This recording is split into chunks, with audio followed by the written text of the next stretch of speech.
We've all seen The Martian, and we know we need breathable oxygen to survive on Mars. What's up, Watney? It turns out it's a lot better to be able to extract it from the atmosphere of Mars, then bring it with you on the trip over, if you have the technology. He's going to teach us how to get oxygen on the surface of Mars. Jim, can you tell us where we are right now? Absolutely. This is the JPL Mars Oxygen In Situ Resource Utilization Laboratory. We call this the MOXIE Lab for short. The MOXIE instrument is a demonstration mission designed to prove that we can produce pure oxygen on the surface of Mars. If it's successful, NASA may opt to send a dedicated mission to produce oxygen for humans to use in the future. So how do we make oxygen on the surface of Mars? It's actually a fairly easy process. Basically what we do is we take Mars atmosphere, we run it into a unit called a solid oxide electrolysis unit, which is basically a fuel cell in reverse. Wait a second. Reverse fuel cell? How does that work?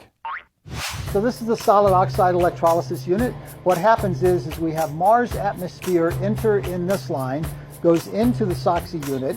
It's then heated up to 800 degrees Celsius. We inject energy into the cathode and anode.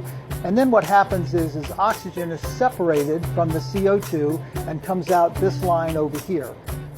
This line here is the waste gases that's left over from the catalyst process. To test this technology, you're going to need some Martian atmosphere. Where on Earth are you going to find that?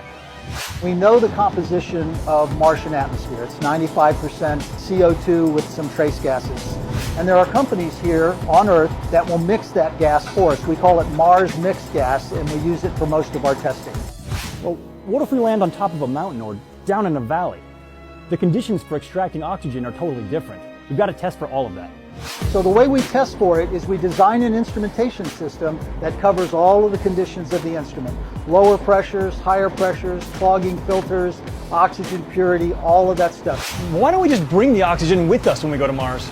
It's very difficult to bring something from the surface of the Earth to the surface of Mars, and it costs millions and millions of dollars.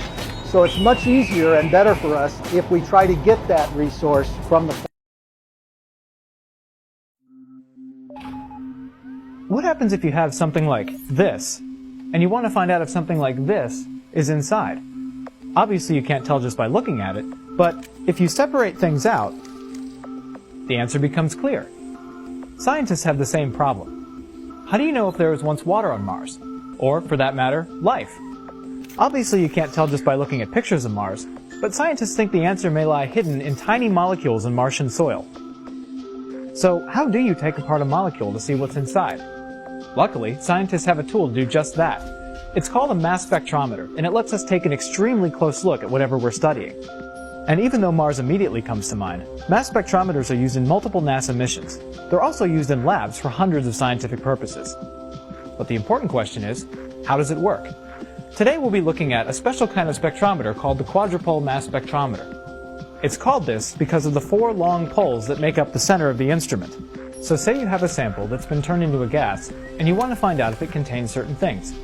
The gas is sent into the mass spectrometer, first hitting a piece called the ion source.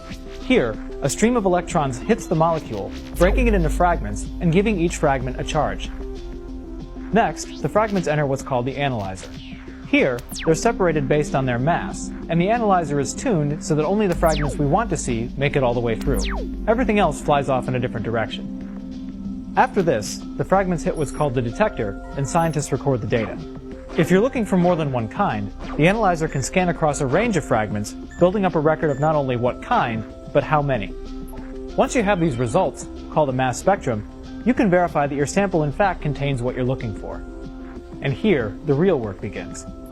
The mass spectrometer is a powerful tool, and by taking many samples, looking at the results, and studying what we find, scientists can work to discover not only the secrets of water and life on Mars, but also answers to bigger questions about the universe. And all by studying something as tiny as a molecule.